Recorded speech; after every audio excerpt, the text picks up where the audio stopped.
আমাকে বলা হলো যে আপনাকে একটা বড় দলের নেতা বানানো হচ্ছে। শেষ পর্যন্ত দেখলাম কয়েকদিন পরে আনসারুল্লাহ বাংলা টিম নামে একটা দলের কিছু কাগজপত্র রেডি করলো। এরা হাসে আর বলে যে আমরা একটা দল তৈরি করেছি, আপনি এই দলের প্রধান। একটা লোক দীর্ঘদিন পর্যন্ত চোখ বেঁধে রাখার কারণে তার কান পচে গেছে। যখন দেখলো যে পোক পড়ছে তখন শুনলাম গালি দিচ্ছে, ওই শালা তুই আগে বলবি না, তোর সব কান টান পচে গেছে, তোর গন্ধে টিকতে পারি না, এ যা শালাকে নিয়ে যা, ক্রস দিয়ে মেরে ফেলে দে। নিয়ে গেল, লোকটাকে মেরে ফেলেছে। এসে গল্প করতেছে আবার যে ও শালাকে ফেলে দিয়ে আসে জঙ্গলে কুত্তায় খেয়ে ফেলবে। হাই সিকিউরিটি জেলে আমাকে রাখা হলো। ওই জেলটার একদিকে প্রায় 6টা বিল্ডিং আছে, 6 তলা করে। 3টা বিল্ডিং সম্পূর্ণ খালি, আমাকে রাখলো মাঝখানে বিল্ডিং এ, তাও পিছনে, যাতে করে কোনো লোক দেখতে না পারি। এই বিল্ডিং আমার আগে ব্যবহার হয় নাই। আমার সঙ্গে কেউ দেখা করতে গেলে তাকে গুম করা হয়। আমার ছোট ভাই ছিল একমাত্র ব্যক্তি যাকে ওই সময় গ্রেফতার করা হয় নাই। কিসের মানবাধিকার? আমি বলতাম যে হিউম্যান রাইটস নয়, অ্যানিমাল রাইটস আমাদেরকে দাও। দীর্ঘ 11 বছর পর্যন্ত আমার সঙ্গে কাউকে দেখা করতে দেওয়া হয় নাই। দীর্ঘ 11 বছর পর্যন্ত আমাকে কোনো মোবাইলে ফোন করতে দেওয়া হয় নাই। দীর্ঘ 11 বছর পর্যন্ত আমার সঙ্গে কাউকে কথা বলতে দেওয়া হয় নাই। আসসালামু আলাইকুম ওয়া রাহমাতুল্লাহি ওয়া বারাকাতুহু। হামিদান ওয়া মুসাল্লিয়ান ওয়া মুসাল্লিমা।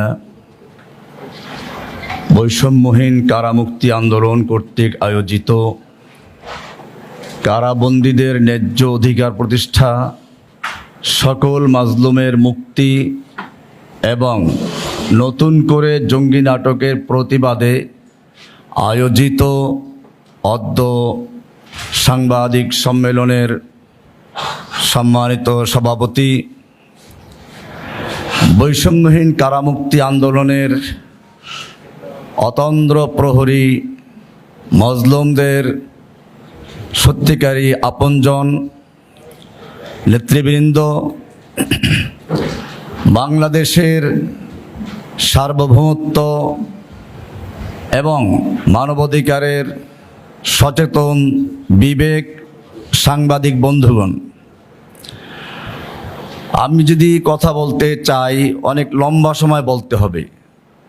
এই জন্য আপনাদেরকে দাওয়াত দেব একদিন শুধুমাত্র আমার নিজের গল্পগুলো শোনা, কিভাবে নাটকটা সাজানো হয়েছিল। আমি বাড়িতে যাই ঈদের নামাজের পরে, 13 সালের রমজানের ঈদ পালন করে বাড়ি যাই। পারিবারিকভাবে ভাই বোন আত্মীয় স্বজন সব নিয়ে আমাদের দেশে যেরকমভাবে ঈদ হয় সেরকম একটা ঈদে গিয়েছিলাম। পরের দিন যে হরতাল বাংলাদেশে, এটা আমার জানাও ছিল না, কারণ তখন হরতাল ডেইলি হচ্ছে। কাজে কোন দিন হরতাল কোন দিন কি এটা হিসাব রাখারও ব্যাপার ছিল না। 13 সালের সেই সময়টা আমাদের দুপুরে খাবারের আয়োজন। হঠাৎ করে কয়েকজন গেলেন যে আপনাদের কাছে গোপন সংবাদ আছে, আগামীকাল হরতালে নাশকতামূলক হামলা করার জন্য আপনারা এখানে গোপন বৈঠক করছেন। আমি বললাম যে আমি ঢাকাতে একটা বড় মসজিদের ইমাম, বড় একটা মাদ্রাসার শিক্ষক, আর তাছাড়া হরতালটা ডেকেছে জামাত বিএনপি, এটার সাথে তো আমার কোনো সম্পর্ক থাকার কথা নয়। না, আপনি জামাতের অনেক বড় নেতা, ঢাকার, নিয়ে গেল আপনাকে থানায় যেতে হবে। আমার সাথে আমার ভাই ভাতিজা পরিবারের সব লোকগুলো, বাচ্চাদেরকে আপনারা দেখেছেন, নিয়ে গেল। 33 জনকে নিয়ে গেল। কিন্তু আমাদের আত্মীয়র মধ্যে একজন ছিল তৎকালীন সময়ে একটা সরকারের আস্থাভাজন দলের সদস্য। তাকে বলল তাড়াতাড়ি সরো। 33 জন থেকে 32 জন হলো। থানায় নিয়ে যাওয়া হলো। জামাতের বড় নেতা। আমি বললাম জামাত একটা ক্যাডার ভিত্তিক সংগঠন, এটার তো নেতা এমনি হওয়া যায় না। আমি কোন স্তরের কোন নেতা সে তো বলতে হবে। আপনারা দেখেছেন শেষ পর্যন্ত 57 ধারার একটা মামলা দিল তথ্য যোগাযোগ প্রযুক্তি আইনে। মামলা দিয়ে ভিতরে নেওয়া হলো, রিমান্ড চাওয়া হলো বরগুনাতে, নিয়ে আসলো ঢাকাতে। আমাকে কোর্টে উঠানোই হয় নাই। আমাকে বলা হলো যে আপনাকে একটা বড় দলের নেতা বানানো হচ্ছে, নতুবা আপনাকে এই বিষয়গুলো কাজ করতে হবে। অনেকগুলো প্রস্তাব ছিল। শেষ পর্যন্ত দেখলাম কয়েকদিন পরে আনসারুল্লাহ বাংলা টিম নামে একটা দলের কিছু কাগজপত্র রেডি করলো। এরা হাসে আর বলে যে আমরা একটা দল তৈরি করেছি, আপনি এই দলের প্রধান। নিবারণ চন্দ্র বর্মন তৎকালীন সময় ডিবির একজন অফিসার তাওহিদ নামে একজন ছিল, হাসাহাসি করে গল্প করে যে আনসারুল্লাহ বাংলা টিম নামে একটা বাংলাদেশে দল তৈরি হচ্ছে, এটার প্রধান কার্যালয় হচ্ছে ডিবি 7 নম্বর টিম। তৈরি করা হলো, আমাদেরকে সাংবাদিকদের সামনে কথা বলতে দেওয়া হয় না, আগেই শুনেছেন। আমি সাংবাদিক ভাইদেরকে বলবো, আপনারা জাতির বিবেক, আপনারা দেশের চোখ, আপনাদের উচিত হবে যখনই আপনাদেরকে কোনো সাংবাদিক সম্মেলনে ডাকে পুলিশেরা, বন্দীদের সাথে কথা বলতে হবে যে আমরা কথা বলবো, কথা বলতে দেওয়া হবে না। আর কথা বলতে চাইলে কি হবে তা ফখরুল সাহেব বলেছেন। আমাকে নিয়ে যাওয়া হলো একটা রুমে, আমি জানি না সেই রুমটা কোন জায়গায়, আমাকে জম টুপি পরানো হয়েছিল, নিচে ধারালো পাথর বসানো, মাথা উঁচু করে বসা যাবে না, শুয়ে থাকা যাবে না, উঁচু করলে মাথা ছাদের সাথে লেগে যাচ্ছে, এভাবে রাখা হলো কিছু স্বীকারোক্তি আদায়ের জন্য। আমি বললাম যে আমি এই দলের অস্তিত্ব সম্পর্কেই জানি না। এরপরে একের পর এক মামলা দিতে শুরু করলো যে আপনি যদি এগুলো না বলেন তাহলে মামলা আরও আসবে। একের পর এক মামলা আসতে শুরু করলো, নিয়ে গেল এক সময় উত্তরা র্যাবের একটা আয়নাঘর আছে। তৎকালীন সময় আয়নাঘর সম্পর্কে কারণ ধারণা ছিল না। আমি যখন আদালতে বললাম, আদালতের স্বীকারই করে না, বিশ্বাসই করে নাই। জেলখানায় বললাম কয়েকজনকে যে এটা একটু প্রকাশ করে দেওয়া উচিত। অনেক নির্যাতন হয়, পিছনে হাত বেঁধে সাদা ফ্লোরে ফেলে রাখা হয়। একটা বাথরুম আছে, লোটা নাই, টেপ টেপ করে পানি পড়ে, ওই দিয়ে কোনো রকম সারতে হবে। এরপরে ওই সময়ের জন্য এক হাত খুলে দেবে, হ্যান্ডকাপ থাকবে হাতে, নামাজ পড়ার তো প্রশ্নই আসে না। খাবার টাইমে একটু চোখ খুলে দেওয়া হয়, খাবারের পরে আবার চোখটাকে ঢেকে দেওয়া হয়। অক্সিজেন নেই, একটু জানালা খোলা আছে, একটা ফ্যান আছে বাহিরে, ওখান থেকে অল্প অল্প বাতাস ভিতরে যায়। একটা লোক দীর্ঘদিন পর্যন্ত চোখ বেঁধে রাখার কারণে তার কান পচে গেছে। যখন দেখলো যে পোক পড়ছে, পোকা বের হচ্ছে, তখন শুনলাম গালি দিচ্ছে, ওই শালা তুই আগে বলবি না, তোর সব কান টান পচে গেছে, তোর গন্ধে টিকতে পারি না, যা শালাকে নিয়ে যা, ক্রস দিয়ে মেরে ফেলে দে। নিয়ে গেল, লোকটাকে মেরে ফেলেছে। এসে গল্প করতেছে আবার যে ও শালাকে ফেলে দিয়ে আসে জঙ্গলে, কুত্তায় খেয়ে ফেলবে। মোস্তাফিজুর রহমান পরে পরিচয় পেয়েছি, সম্ভবত গাজীপুরে বাড়ি, 6-7 ফুট লম্বা হবে লোকটা। যখন নিয়ে যায়, সুস্বাস্থ্যের অধিকারী ছিল। এরকমভাবে কত লোক যে সেখানে আছে, কোনো আওয়াজ নেই। যখন নিয়ে যাচ্ছে, জমটুপি পরানো, একটা আওয়াজ হচ্ছে, সম্ভবত সিগন্যাল হচ্ছে এটা। তখন দেখা যায় একটু ঘোরাচ্ছে, আবার উঠাচ্ছে এক জায়গায়, আবার নিচে নিচ্ছে, আবার আওয়াজ হচ্ছে। তো সম্ভবত আকার ইঙ্গিতে কথা বলা হচ্ছে এরকমভাবে। এভাবে নিয়ে রাখলো একটা এমন জায়গায়, রাত না দিন, সকাল না সন্ধ্যা, কোনো আওয়াজ পাওয়া যাবে না। যে এরকম অনেক বিষয় আছে, আমি যদি বলতে যাই অনেক সময় লাগবে, আমি ওগুলো আর বলতে চাচ্ছি না। আমাকে কারাগারে রাখা হলো, বরগুনা জেলে একটা ফাঁসির ছেলে রাখা হলো। আমি তো 57 ধারার একটা তথ্য প্রযুক্তি মামলার আসামি, তখন ফাঁসির ছেলে রাখা হলো। প্রচণ্ড মশা, উপরে ছাদ গরম, ভিতরে পাখা নেই, সামনে রুমের উপরে সামনে আরও বার একটা 3টা দরজা দেওয়া, এরপরে চারপাশে বাউন্ডারি দরজা, জেলের ভিতরে আরেক জেল, একা রাখা হলো। এরপরে চামড়া পুড়ে যাচ্ছে, অসুস্থ হয়ে পড়ি, মাঝে মধ্যে মেডিকেল নিয়ে যায়, আবার ওখানে দিয়ে যায়। এভাবে দিন কাটতে লাগলো। শেষ পর্যন্ত দেখলো যে লোকটা মারা যাবে, বেরি পড়ানো। আবার 7 মাস একাধারে বেরি পড়ানো রাখে আমার পায়ের ভিতরে। জেলখানায় কোনো আসামিকে ভিতরে বেরি পড়ানো হয় না, ছেড়ে দেওয়া হয়। আমাকে বরগুনা জেলের শওকাত নামে জেলার, শওকাত এই জেলার বাড়ি পটুয়াখালী, তার নির্দেশে আর 2-3টা ডিপুটি জেলার ছিল দুষ্ট, যারা একেবারে আওয়ামী লীগের চামচা ছিল পরিষ্কার, এই লোকগুলো এই চক্রান্তটা করেছিল। শেষ পর্যন্ত যখন অসুস্থ হয়ে গেলাম, ডাক্তার রিপোর্ট দিল যে বাঁচবে না, এখানে থাকলে একে ঢাকা পাঠাই দেন। পাঠাইল আমাকে হাই সিকিউরিটি জেলে। হাই সিকিউরিটি জেলে আমাকে রাখা হলো। আপনারা ওই জেলটার একদিকে প্রায় 6টা বিল্ডিং আছে, 6 তলা করে। আমি যে নাম বলি, হিমেল, তমাল, ভাওয়াল, তিতাস, চন্দ্রা, গাজী, এই 6টা একদিকে। নীলগিরি নামে একটা বিল্ডিং আছে 6 তলা একদিকে। এরপরে বাম পাশে 3টে বিল্ডিং, শতাব্দী, শৈবাল, সৈকাত, এই 3টে বিল্ডিং সম্পূর্ণ খালি। আমাকে রাখলো মাঝখানে বিল্ডিংয়ে, তাও পিছনে, যাতে করে কোনো লোক দেখতে না পারি। হাজার হাজার কবুতর ছিল, সামনে একটা মৌচাক ছিল। কবুতরের পায়খানে আস্তর পরে কয়েক ইঞ্চি পুরো হয়ে গিয়েছিল। এই বিল্ডিং আমার আগে ব্যবহার হয় নাই। একজন মানুষকে এক জায়গায় রেখে দিল, বছরকে বছর, দিনকে দিন না, মাসকে মাস না। একটা লোকের সঙ্গে কথা বলার জন্য আমি পাগল হয়ে গেছিলাম। আমার খাবার কীভাবে দিত? সাভারের একটা লোক ডাকাত, হারুন নাম, ডাকাতি মামলার আসামি, তাকে পুলিশে কানে থাপ্পড় মেরে বয়রা করে ফেলেছে।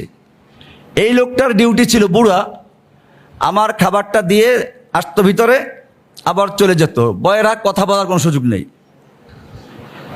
কারারক্ষী দূরে থাকতো, তাদেরকে বলা হয়েছে ওনার কাছেও যাবি না।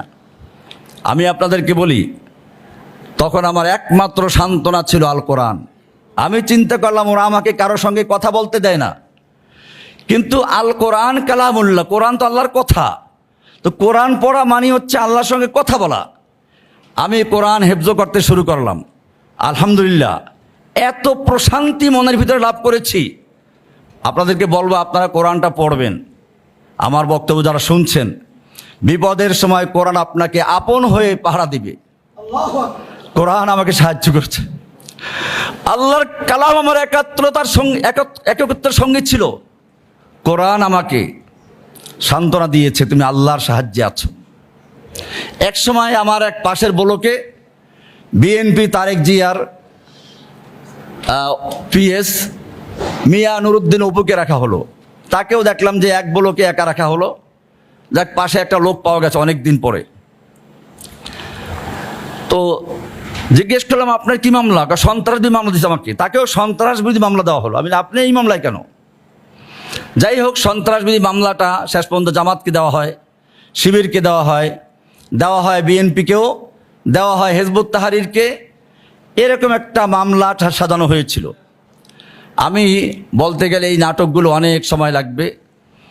সকালবেলা আমি ডায়াবেটিস রুগী, সকালবেলা কোর্টে নিয়ে আসে, সন্ধ্যার সময় নিয়ে যায়। সারাদিনে কোনো খাবার নাই, দেখা তো কেউ করতেই পারে না। আমার সঙ্গে কেউ দেখা করতে গেলে তাকে গুম করা হয়। আমার ছোট ভাই ছিল একমাত্র ব্যক্তি যাকে ওই সময় গ্রেপ্তার করা হয় নাই। তাকে সে মামলার জন্য আসলো, তাকে গুম করা হলো সদরঘাট থেকে। স্ত্রী সঙ্গে ছিল তার, সে একটা কলেজের প্রফেসর। স্ত্রীকে নামিয়ে দিয়ে বলল যে বাড়ি চলে যাও। সে জিডি করার জন্য ঢাকায় গেল, করা হয় না। পরে বরিশালকে জিডি করলো, জিডি কপিটা আছে এখনো। 6 মাস পর্যন্ত গুম করে রাখলো, চরম নির্যাতন করলো। একটা টকবগে যুবক, নির্যাতনের কারণে তার পেট ফুলে গেছে, পিছন দিয়ে কি ঢুকিয়েছে। এরপর যখন মারা যাবে, সেই সময় হঠাৎ করে খবর পাইলাম কি, আপনার ভাইকে পাওয়া গেছে, টিভিতে প্রচার করছে। ফকিরাপুল কোন একটা হোটেল থেকে গ্রেপ্তার করেছে। এই লোকগুলো জেলখানায় আমার ওই ভাইটাকে দেওয়া হলো। আমি একটু দেখতে চাইলাম, দেখতে দেওয়া হয় নাই। মিজান সাগর নামে একটা অফিসার, আমি বললাম যে আমি একটু মেডিকেলে যাব, আমার ভাইটার সাথে দেখা করব। আমি নিজেই মেডিকেলে গেলাম, দেখা ঔষধ দিল আমাকে, কয়ে না দেখা করতে পারবেন না। কয়েকজন রিকোয়েস্ট করলো যে আপনার ভাইটা মারা যাবে, আর বাঁচবে না, একটু শেষবার দেখা করেই যান। মিজান সাগর লোকটার নাম বলছি, একজন জমাদার, জেলখানার ভিতর হাবিলদার, কারারক্ষী। অনেক ভালো কারারক্ষীও পেয়েছি, কিন্তু এই রকম মার্কা কারারক্ষী কিসের মানবাধিকার? আমি বলতাম যে হিউম্যান রাইটস নয়, অ্যানিমাল রাইটসটা আমাদেরকে দাও। দীর্ঘ 11 বছর পর্যন্ত আমার সঙ্গে কাউকে দেখা করতে দেওয়া হয় নাই। দীর্ঘ 11 বছর পর্যন্ত আমাকে কোনো মোবাইলে ফোন করতে দেওয়া হয় নাই। দীর্ঘ 11 বছর পর্যন্ত আমার সঙ্গে কাউকে কথা বলতে দেওয়া হয় নাই।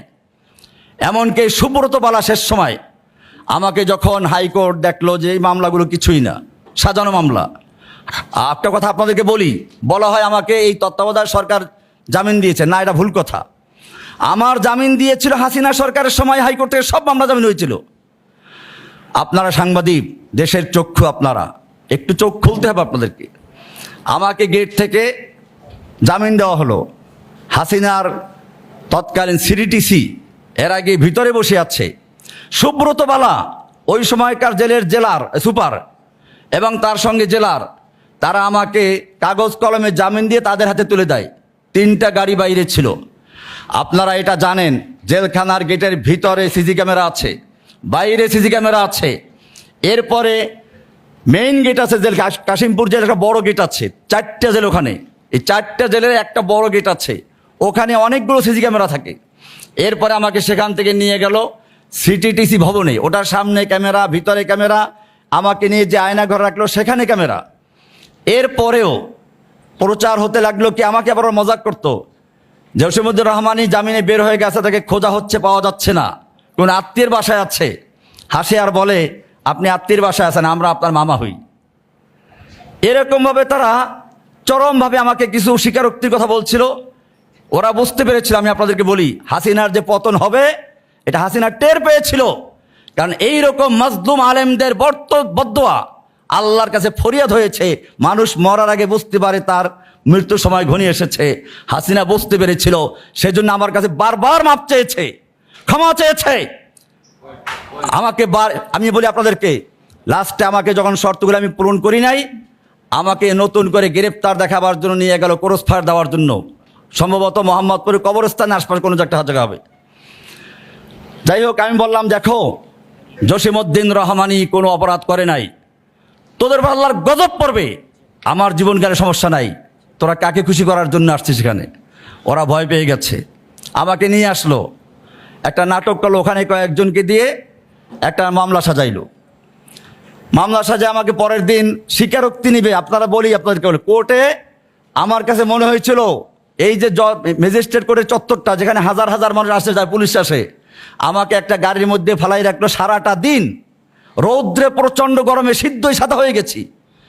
আমার মনে হচ্ছিল এইখান দিয়ে কত লোক যাচ্ছে, আর এইখানে একটা লোক এত নির্যাতিত নিপীড়িত, কেউ বুঝতে পারতেছে না, অথচ আমি গাড়ির ভিতর ওইখানেই আছি। যখন সন্ধ্যা হয়ে যায় তখনও বলে, আপনার স্বীকারোক্তি দেন আদালতে গিয়ে, তাহলে আপনাকে ছেড়ে দেওয়া হবে। আমি মিথ্যাবাদী, আমি তো জেলখানে 11 বছর ধরে। শেষ পর্যন্ত দেখলো যে আদালতের টাইম শেষ হয়ে যায়, কি করবে, রিমান্ড থেকে নিয়ে আসছে। লাস্টে কি করলো, ওইখানে রেখে ওরা ওই যে কারা পুলিশ থেকে কাছ দিয়ে চলে গেল। যখন কারা পুলিশ আমাকে দেখলো যে পুরা ওই যে মাছের পেটে ইউসুফ আলাইহিস সালাম ইনুস বের হয়েছিল যখন, তখন সাদা হয়ে গেছিলো শুনেছি, ওরা দেখলো সাদা হয়ে গেছে, তাড়াতাড়ি এই যে জেল পুলিশ থাকে, ও পুলিশ অফিসার আমাকে তাড়াতাড়ি জুস খাওয়াইলো আর বললো, খাবার দিই আপনাকে কিছু। আমি খাবারটাও না, একটু জুস খাই। এটা খাওয়ার পর একটু উনি বাতাস দিলেন, পুলিশরা বাতাস করেছে, ওখানে একটু বসাই রাখলো, একটু স্বস্তি বোধ করলাম। এইভাবে আমাকে নতুন করে আবার জেলে দিল, নতুন একটা মামলা দিল। তাহলে আগের মামলায় আমার জানে আগের থেকেই আছি, এই যে একটা নতুন নাটক করে মামলাটা দিল, আপনারা লিখেছেন উনি বের হয়ে গেছেন।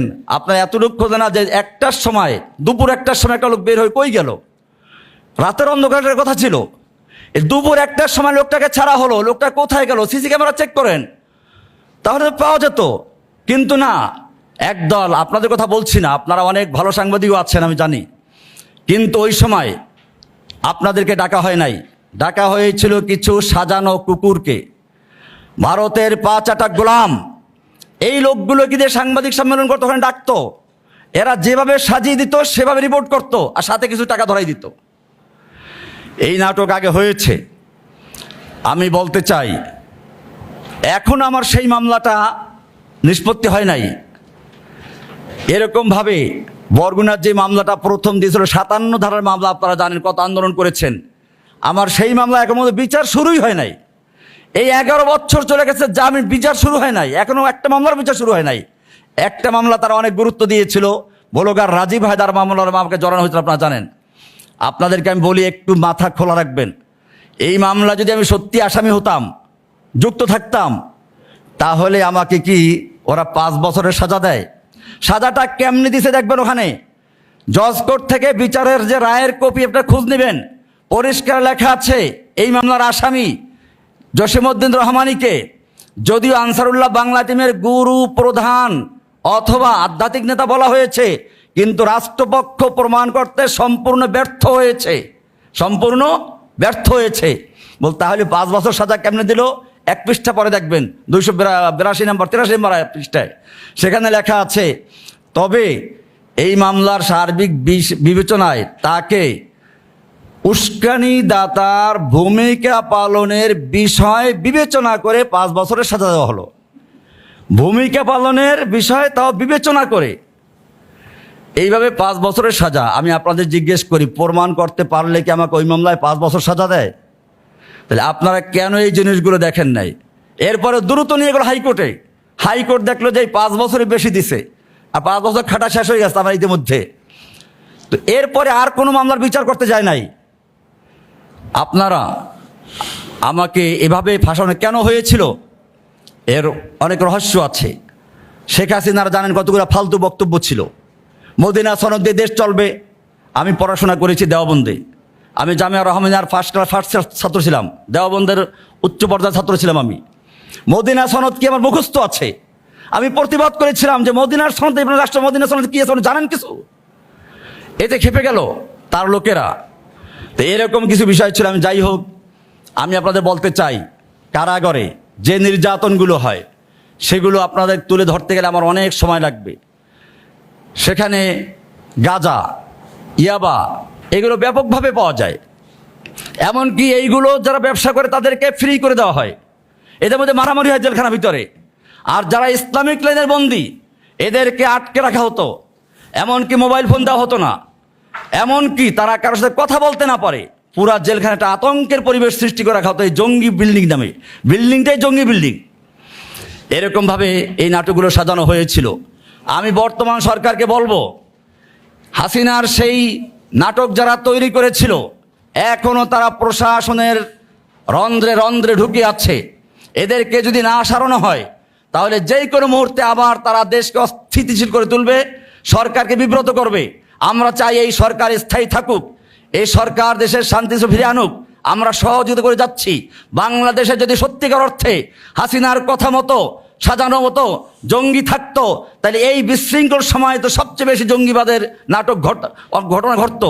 কই আপনারা দেখেছেন? একটা পটকাও ফুটে নাই। তাহলে বোঝা গেল কেন ফুটছে না, কারণ এই সব নাটক যিনি সাজাতেন তিনি এখন বাংলাদেশে নাই।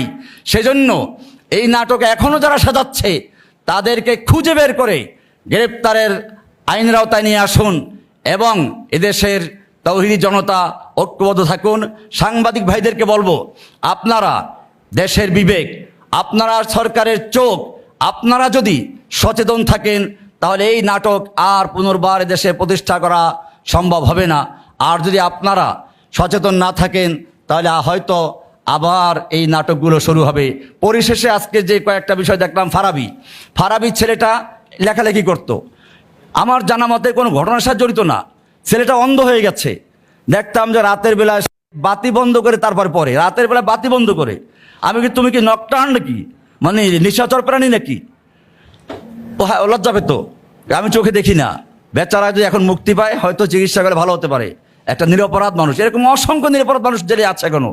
আমি বলতে গেলে অনেক সময়, কারণ অনেক দিনের গল্প তো, ভালো মন্দ সব রকম গল্পই আছে। তো আজকে যারা আয়োজন করেছেন আমি তাদের ধন্যবাদ দেই যে কারাগারে 20 বছর 25 বছর সাজা খাটা হয়ে গেছে। লোকগুলো বুড়ো হয়ে গেছে, ঢুকছে বাচ্চা অবস্থায়, এখন বুড়ো হয়ে গেছে। আমি জিজ্ঞেস করলাম যে এই কেমনে করবি? সাহেব আমরা জেল থেকে বের হয়ে যাবো কেমনে? হয়তো হেঁটে নেল ঘাটে। এত আফসোস করে তারা কথাগুলো বলছে, তাদের হৃদয়ের কথাগুলো শুনুন। আমি আপনাদেরকে বলতে চাই না, এই ঈদের দিন আমি যখন কোরবানি করলাম আমার কলিজা হঠাৎ করে ব্যথা লাগলো। আমি কোরবানি করে মাংস খাবো, ওই লোকগুলো কি অবস্থা আছে আমি জানি, তাদের একটু একটু গোস্ত দেয়। আমি আমার লোকদেরকে বললাম গরু জবাই করো। গরু জবাই গোস্ত ভুনা করে আমি নিজে নিয়ে গেছি জেলখানা গেটে নিজে নিয়ে গেছি। জেলার সুপার মাশাআল্লাহ আমাকে সম্মান করেছেন, পুরা মাংসটা ঢুকিয়ে দিয়েছি, মনে একটা শান্তি পেয়েছি। যে এই আপনাদেরকে বলবো, আপনারা যদি পারেন এই বন্দীদের মুক্তির জন্য কিছু লেখালেখি করেন, এই বন্দীদের পক্ষে কিছু কথা বলেন, আল্লাহর কাছেও পুরস্কার পাবেন, দুনিয়াতেও সম্মান পাবেন। আর যদি আপনাদের কারণে একটা লোক এই মিথ্যা প্রচার বন্দী থাকে, মনে রাখবেন দুনিয়াতেও আল্লাহ তো অপমান করবেন, আখিরাতে অপমান করবেন। হাসিনা বন্দী করে মানুষকে নির্যাতন করেছে, গুম করেছে। আল্লাহ তাকে দুনিয়াতে যদি সে বন্দী হতো অথবা যদি নিহত হতো, এত অপমান হতো না। পালিয়ে গিয়ে যে অপমান হয়েছে, এটা আল্লাহর শাস্তি, কারণ সে বলেছিল পালাবো না। আল্লাহ রাব্বুল আলামিন তার এই বন্দীদের বদদুয়ার কারণে, নির্যাতন জুলুমের কারণে তাকে বন্দী না করে, তাকে নিহত না করে, তাকে দেশ থেকে পালিয়ে দেখালেন তুই কাপুরুষ, তুই ভীতু, অপমান করে ছেড়েছেন। আপনারাও যদি এই মজলুমদের পক্ষে না দাঁড়ান, বরং তাদের এমন কোনো কথা লেখেন জেনে শুনে বুঝে, এরকম দিন দুপুরে আমাকে অপহরণ করলো, আপনারা কিছু বলতে পারেন নাই, কেয়ামতের মাঠে অন্ধ হয়ে উঠতে হবে, অন্ধ হয়ে। কোরআন বলছে কেয়ামতের মাঠে থেকে অন্ধ বধির করে উঠানো হবে, কারণ চোখ ছিল দেখে নাই, কান ছিল শুনে নাই, অন্তর ছিল বুঝে নাই। এখন তাদেরকে আমি অন্ধ করে, বোবা করে, বধির করে উঠাবো। আল্লাহ তাআলা আমাদের সকলকে নাক কান চোখ খোলা রেখে দেশের জন্য, মানবতার জন্য, ইসলামের জন্য কাজ করার তৌফিক দান করুন, আমিন। আসসালামু আলাইকুম ওয়া রাহমাতুল্লাহি ওয়া বারাকাতুহু।